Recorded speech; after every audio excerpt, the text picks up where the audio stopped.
Hi, welcome. Welcome to my channel. If you're new to me, my name is Mitzi. I am a frequency alchemist, and I help you expand into your soul gifts so that you can step into and fulfill your mission for this lifetime. So today I wanted to talk about missions. This is a word that's thrown around a lot. And if you're anything like me, you might have spent a fair amount of time feeling bad, wondering what your mission was supposed to be, wondering why you couldn't figure out what your mission was, and why you weren't like one of the cool kids who could say with certainty, I'm here to do X. So I want to talk about that today. So, first of all, missions for a lifetime. Let me back up. So, we all agreed to be here to incarnate on the planet at this time with our parents with a framework of what we want to do in this lifetime. And that framework is our mission. What it's kind of it is definite what we want to do, but how we're going to accomplish it can be a little loose depending on free will, other circumstances, that sort of thing. But the end goal is what we want to accomplish. That's our mission. Our purpose, our mission can actually be multi-layered and multi-pronged and more than just one. It can have stages or levels of things that we want to accomplish, all heading us toward this big overarching mission, our purpose for this lifetime. Sometimes we choose to incarnate to play a certain role. Maybe we have one of our soulmates, one of our people that we incarnate back and forth with together all the time. Maybe this time I'm going to come in and I'm going to play a certain role where I'm going to cause trouble for you so that you can figure out how to master getting yourself out of trouble and being self-reliant. Or maybe you incarnate in a group of like a family, a soul family, and you agree to play the role of the grandmother at this time, or the kid who has a drug addiction and wants to learn how to master that. So sometimes that is part of our mission, the thing that we want to experience while we're in physical form. But the mission that I want to talk about is this idea that there's something big that you want to experience. You feel this longing to do something. You might not know what that something is, but there's this deep pull, a deep longing that sets you on course to figure out what that big thing is. And specifically, I want to talk about the trap that sometimes happens. That happened for me, where everybody in my circle of friends and acquaintances was talking about, I'm on this mission to blah blah blah, and there were these like big sort of grandiose, like on a big stage, like I'm here to invent this, or I'm here to change that. And I'm over here standing in the background going, well, that sounds really cool, but I don't have a flipping clue on what I'm supposed to be doing, what I'm here to do. So that's the trap that I want to talk about, that we humans like to compare ourselves to those around us, comparisonitis, I call it, or I've heard it called. And that's a really dangerous thing. It can be helpful as a way of gauging where we are on a path that we are attempting to navigate. But it becomes problematic when we then judge ourselves based on comparing ourselves to where someone else is or what someone else is doing, and how we judge ourselves as coming up short or falling short or not measuring up. So in that case, it is never good. The other thing with missions is we tend to want to jump on this bandwagon of having a huge mission of impacting a lot of people. And the truth is that every change starts with one person. If we want to change the world, it has to start with one person. One person makes a change, someone else sees that change, they decide to make a change, and then now we've got two people that have changed, and those two people are impacting others, right? I mean, I don't want to oversimplify it, but the truth of it is we sometimes discount it when maybe your mission is here to heal yourself. Maybe your mission in your 20s or 30s or even 40s was to figure out who you were, figure out where all the triggers still were so that you actually could heal them. Maybe that is part of your mission for that phase. In other words, your mission can evolve and expand as you are evolving and expanding. It's been my experience that we cannot open up to the bigger picture until we actually do all the inner work. Some people call it shadow work, dealing with all of the triggers, the dense emotions, the negative things or the bad things that we humans like to live in duality, good versus bad. But the truth of it is they are things that once they are released, once we've looked at what we need to look at, once we've processed, once we've allowed ourselves to feel what we need to feel, and we can release them, that actually creates the space for the next layers of light to drop in. That actually raises our frequency so that we can have more access to higher vibe stuff, which is usually part of our path, part of our purpose and our mission for this lifetime. At the very least, because you're here on the planet at this time in physical form, at the very least, your purpose was to have an experience in physical form. Have all the experiences you can have as a human, take all that information in, grow, learn, just experience it at the very least. On the other end of that spectrum is you came in with a purpose or a mission to do something towards helping humanity evolve.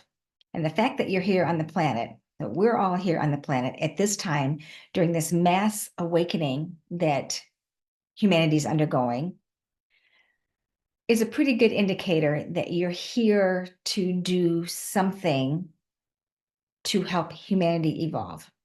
And if you're in my world, that usually involves things on a spiritual level. Still, coming back to my first point, it doesn't have to be on a big stage. It can be you working on your own stuff, healing your own stuff, and then that impacts the people around you, family, friends. If you're here to break generational curses, if you're here to break generational patterns, if you're here to change the way that it's been done for eons in your family lineage, you're here to help humanity evolve. You're here doing your part. We often talk about the black sheep of the family, right? Those are the ones that go a different way. Those are the people that are here to show the family, hey, here's a different option. And that is absolutely a mission and a purpose for this lifetime. It's absolutely something that is beneficial and helps humanity. Just think of when you do your healing work, it ripples forward, future generations, and backward to all the past generations. So just think of what happens when you lift a generational curse, for example, or you shift a pattern that says your family has always lived in poverty, or your family has always thrived, or think that they're thriving with this scarcity. That's how they always look at the world. Everything is scarce, right? If you come in and you shift that, that's a huge undertaking. a huge undertaking. And we oftentimes don't give ourselves credit because it seems so small. It's just me doing my work with my family. If you're here doing your work and then you feel like your soul gifts, as I call them, start to expand. It's been my experience that as we do our work, our inner work, as we shift our frequency, we then have access to deeper levels of our soul gifts, expanded versions of our soul gifts. And what the term soul gifts I use to define sort of this big umbrella of anything that um, we lump in with like spiritual gifts. If you're highly intuitive, if you have mediumship abilities, if you can heal with your hands, if you do energy work, if you explore things that aren't necessarily human, right? You have some abilities to explore other realms, for example, other dimensions, or all that kind of stuff. That's what I call soul gifts. And soul gifts are things that your soul, in all of its experiences, incarnate, all the different forms, all the different lifetimes that it has experienced, these are tools and energies and wisdom that your soul has gathered across all lifetimes, dimensions, realities. And so when you come into physical form on the planet, there's this little game that we earthlings like to play where everything is wiped from us, right? We don't remember anything because the game wouldn't be the game if we came in and could remember all of our abilities and all of the cool lives we've had and all of the cool things there is to know. So it's a process of rediscovering who we are while we're walking the path in human form on the earth. So I believe that we come in with a handful of abilities that we are innately good at right from the get-go. But the things that are maybe carryovers from a life or two, right? Some things that we had honed and developed and we wanted to experience and play with them in this lifetime. So the idea of doing our inner work allows us to expand our conscious awareness, which then gives us access to these high vibe soul gifts, these high vibe, high frequency tools that we then can download, bring into form here, and use on our mission, especially as our mission is to help uplift humanity, help humanity go through this ascension process and actually evolve. So your mission can change depending on what stage of life you're in, where you are on your path, what you've been able to process, achieve, accomplish, what you've been able to heal, how you've been able to expand. And then maybe the next big layer comes in. Has been my process. My spiritual journey began almost 30 years ago. It was 1998 when my spiritual awakening happened. And I have grown so much in that time. I actually don't recognize the person that I used to be. But what I have found is the more healing that I do, the more of my inner work that I do, the more trauma that I process and clear, the more conditioning that I'm able to recognize, release, the more programming that I recognize, heal, step out of, disengage from.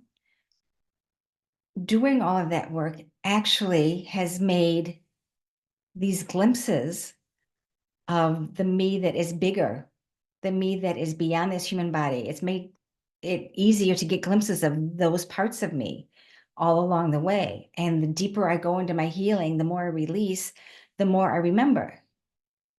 And then my mission has unfolded as a result of that. I realized several years ago now, maybe 10, 12, 15 years ago, that I am here to help others. Part of this was as I was doing my own healing journey, I found it very isolating. And I found that I couldn't talk to many people about it. The energies are totally different today. But I'm imagining that there are still some times when going through a dark night of the soul, for example, or doing this work is very isolating and lonely. And so it sort of clicked on for me that, oh, if I've gone through this, oh, I can help others then. And so that sort of broad mission has evolved dramatically to the point where now I can see these galactic parts in myself, in others. I can traverse multiple dimensions. I can see what's holding where the blockages are and know the different tools that can be utilized to help clear those blockages, to help release them, to help heal the trauma, the conditioning, the programming, the belief systems that we hold that we don't actually realize we're holding until the right time comes along, the right circumstances appear, and you're like, oh my God, I actually believe that, didn't realize that, right? And our beliefs create our reality. So that's how my mission has evolved. 30 years ago, I wouldn't have said this was my mission. I was raising kids, we were running companies. It was all I could do to manage all of that stuff, right? Even as while my spiritual awakening was happening, but my curiosity was sparked. And that was my driving force. I was insatiable. I read in the 2 years after my spiritual awakening happened, that moment, I read almost 400 books. And that was just part of my path. So as evidence, my own experience and when working with my clients, the more I firmly believe that the more we do our own healing, the more space we create. And the more space we create allows the light to come through. And as we release the lower density gunk in our field, beliefs, emotions in our physical body, we then can get glimpses and begin to remember who we truly are. Not the you that has been conditioned to think that she has to look a certain way or act a certain way or do a certain thing for a job. Not that you. The you who is multidimensional. The you who knows actually how to create. The you who remembers you're a creator being. The you who somewhere in there understands certain specific frequencies needed to create. The you who has access to ancient wisdom. The you who knows how to heal all levels. That's what part of my mission is to help you remember that. And I do that with one person at a time. So circling back to this idea of missions,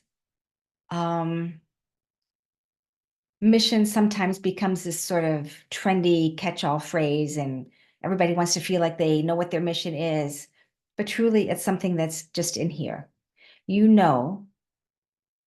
can know what it is when you feel aligned, when you get in touch with those parts of you that are holding the wisdom.